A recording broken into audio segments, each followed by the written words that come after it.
পোষণ করছে যে জামাত এনসিপির চাপে বাংলাদেশ এ ধরনের কঠিন সিদ্ধান্ত নিয়েছে, যে কঠিন শর্ত আরোপ করেছে এই ধরনের সফরের। তো প্রধানমন্ত্রীর এই সম্ভাব্য সফরটা নিয়ে, যাওয়া না যাওয়া নিয়ে আপনার মূল্যায়নটা কি আসবে? মাননীয় প্রধানমন্ত্রীর যে শপথ, সেখানে আছে যে অনুরাগ, বিরাগ, ক্রোধ, এগুলা কোনো বশবর্তী হওয়া যাবে না। তো ভারতের সঙ্গে আমাদের যে কূটনৈতিক সম্পর্ক কিংবা আমাদের যে বন্ধুত্বপূর্ণ সম্পর্ক, সেটা অনুরাগ বিরাগের ঊর্ধ্বে রাখতে হবে। সেখানে বাংলাদেশের স্বার্থই প্রধান ভাবতে হবে।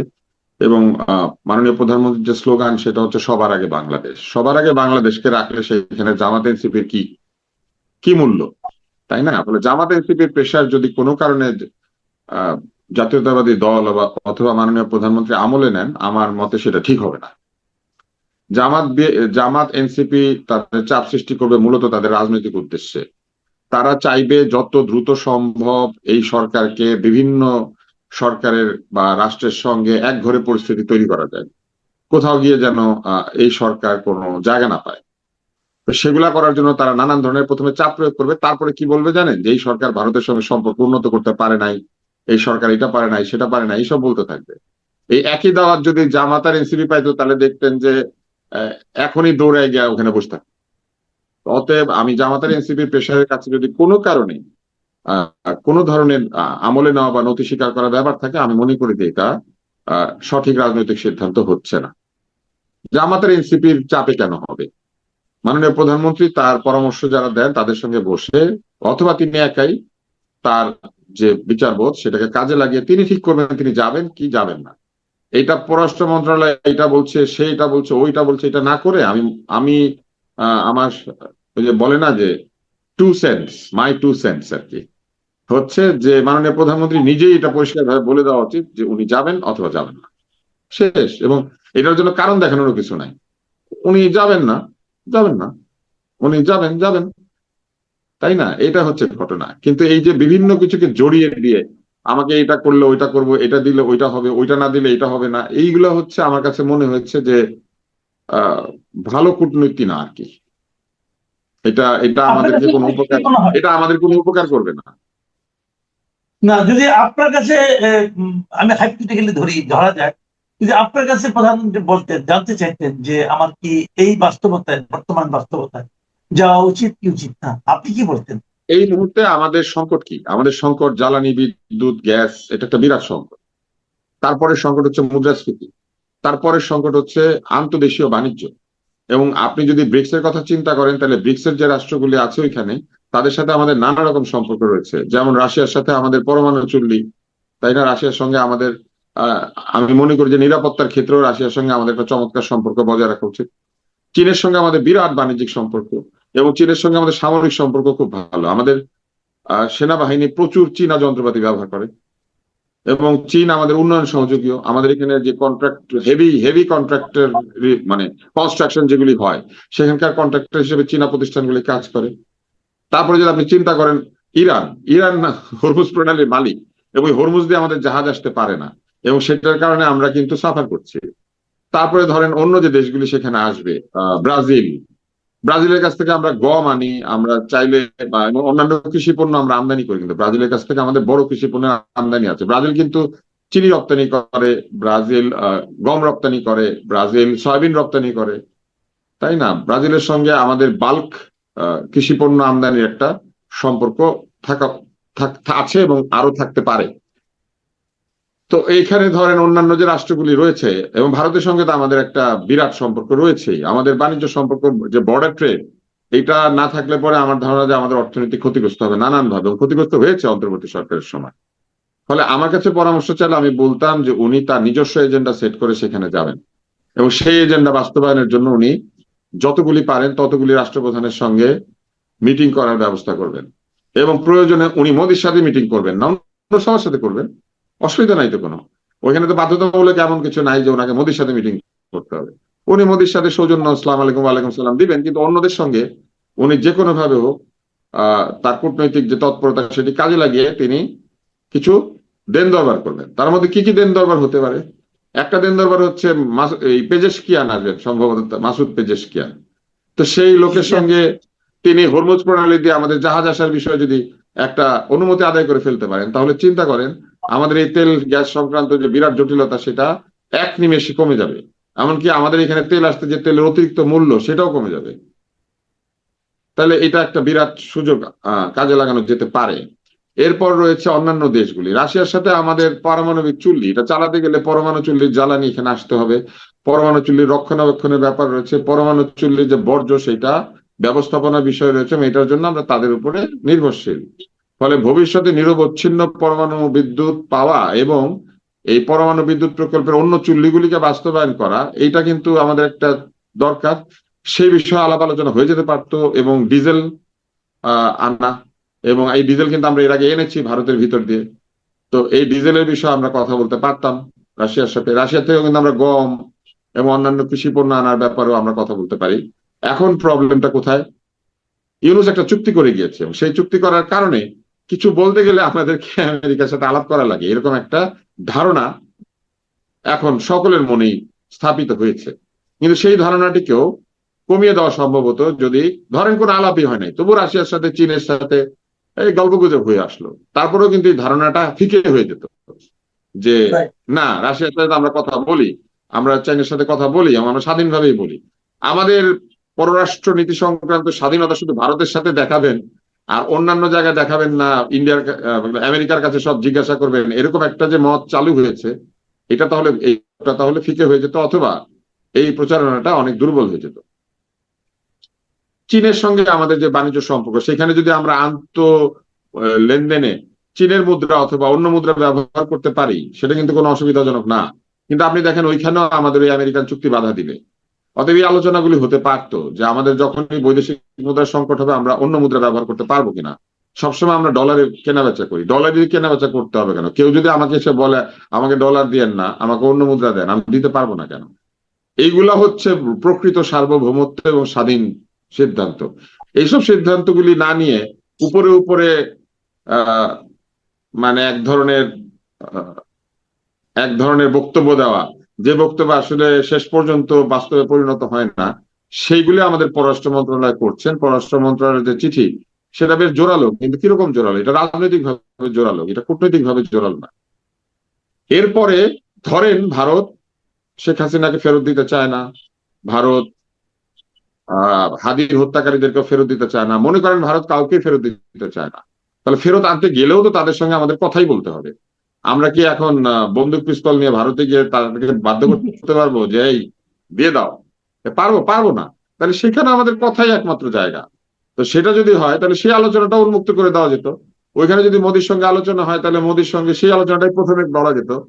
তা আমরা বিভিন্ন জায়গায় পড়েছি এবং অনেকেই সাক্ষ্য দিয়েছেন, যেটা একাধিক ব্যক্তি বলেছেন, যে বঙ্গবন্ধু শেখ মুজিব যখন লন্ডন থেকে ফিরছিলেন, সেখানে মধ্যে ভারতে যাত্রা বিরতি ছিল, সেই বৈঠকে প্রথম শব্দই ছিল ইন্দিরা গান্ধীকে তিনি বলেছিলেন যে madam premier, when are you taking back your army? তাই না, আপনি আপনার আর্মি কবে ফেরত নিচ্ছেন? তো তারেক রহমানও বলতে পারতেন গিয়ে যে মিস্টার মোদি অথবা mister prime minister, when are you giving back Sheikh Hasina? অসুবিধা তো নাই।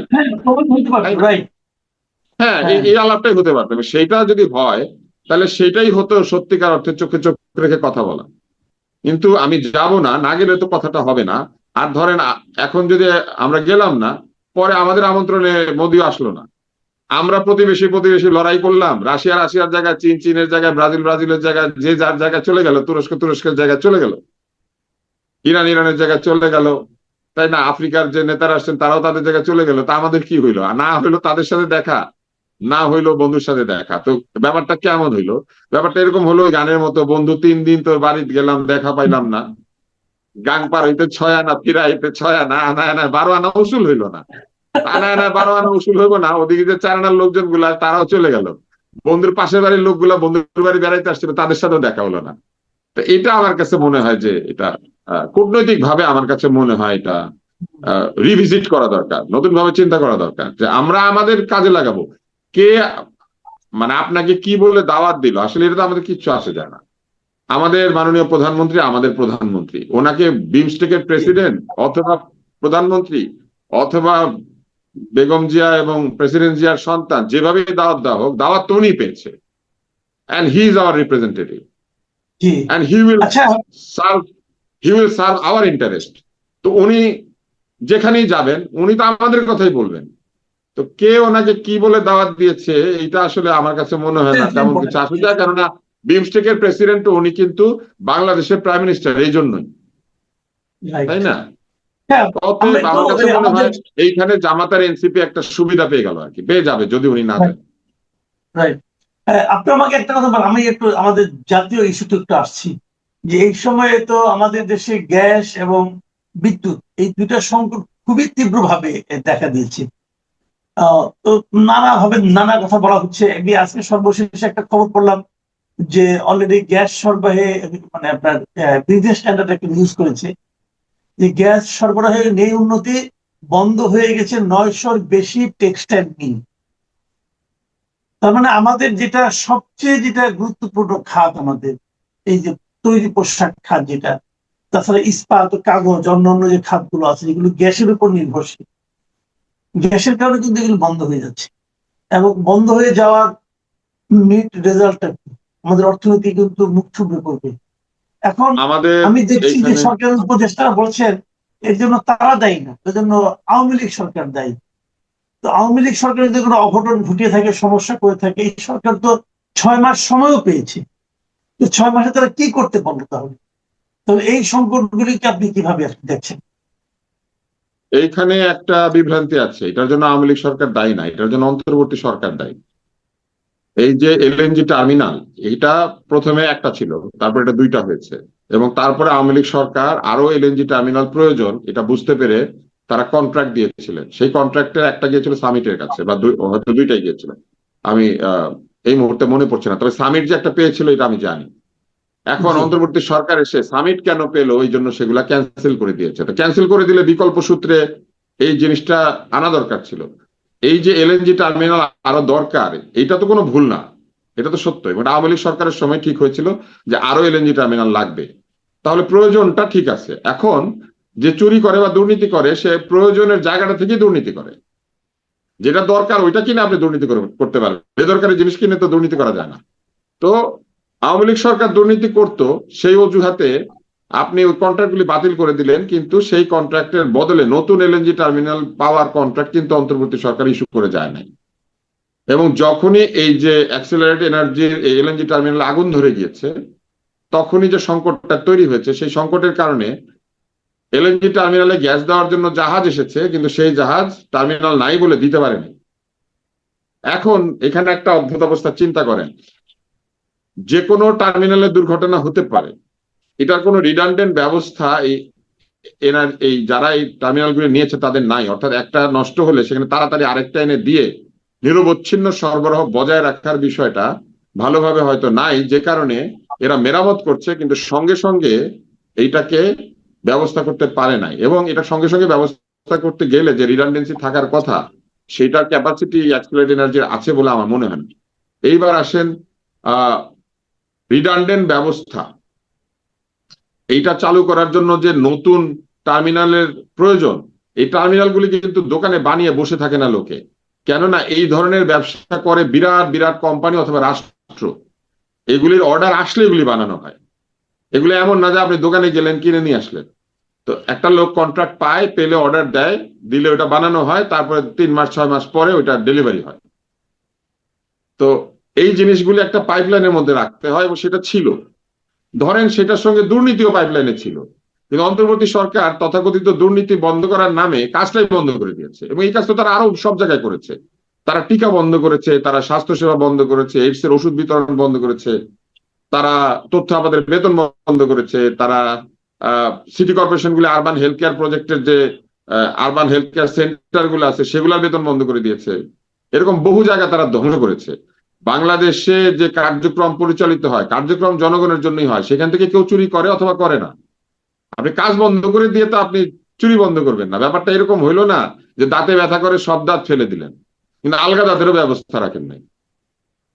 তো অন্তর্বর্তী সরকার এটার জন্য দায়ী, কিন্তু কোন এক বিশেষ অদ্ভুত কারণে বিএনপির মন্ত্রীরা অন্তর্বর্তী সরকারের কিছু দেখতে পায় না, অন্তর্বর্তী সরকারকে তারা কোনো দোষারোপ করতে চায় না। হুম। জি।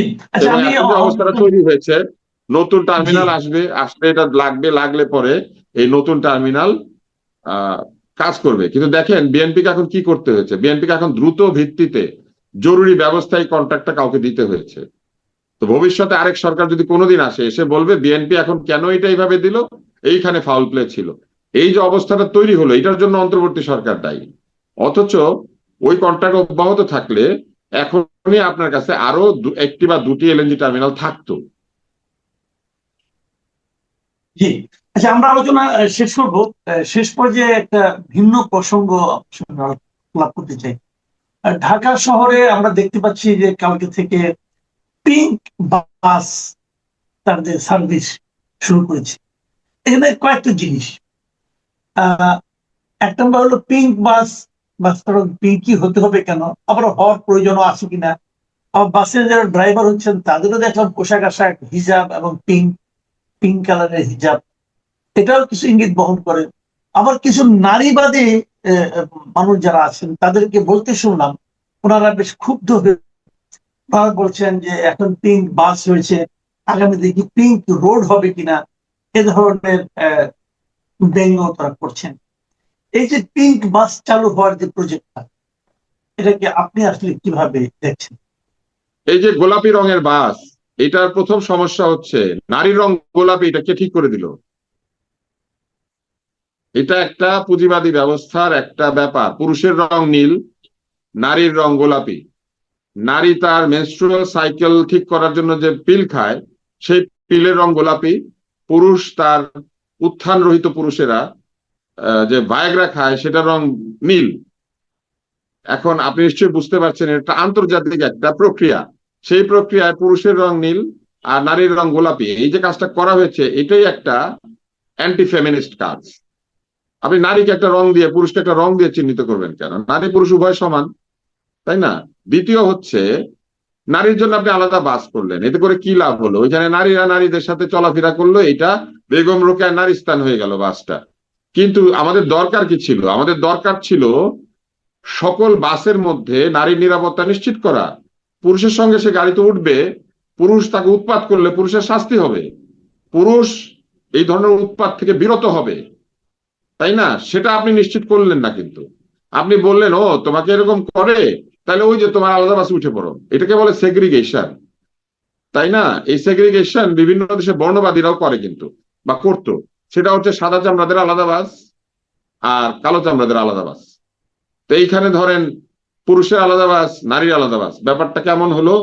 এখানে একটা লোক এসে যুক্তি দিবে যে না না, পুরুষের সিটে বাসের মধ্যে যে নারীর সিট আছে, মহিলা আসন আছে, সেগুলা তো আমরা বন্ধ করি নাই। প্রবলেম কোথায় আপনি চিন্তা করে দেখবেন। নারীকে কোথায় বসায় আপনি সবসময় নিশ্চয়ই দেখেছেন? ইঞ্জিনের পাশে। ওই জায়গাটা হচ্ছে সবচেয়ে গরম, সবচেয়ে খারাপ জায়গা। সেই জায়গাতে নারীর জন্য আসন দেয়।